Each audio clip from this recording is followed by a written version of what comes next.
they're more digital in the sense of, you have more of the kiosk.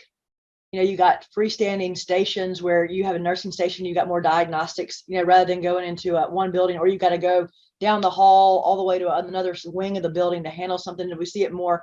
I mean, even in things like, cancer treatment centers where, you have infusions where you've got much more efficiency in terms of how it's set up to do infusions.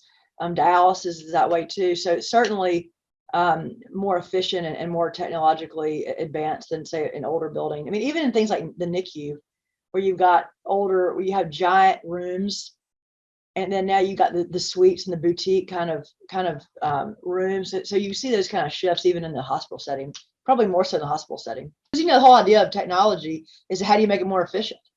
And so by way of implementing all that new technology, the new materials, they should be leaner in terms of operation. I mean, that's one of the things that, when you look at particularly buying an older building and renovating it versus going ground up with a new building, is that the cost of, even if you buy a building at just an absolute, extremely low salvage value, it may still be more expensive to renovate it just because of the absolute inefficiencies that exist.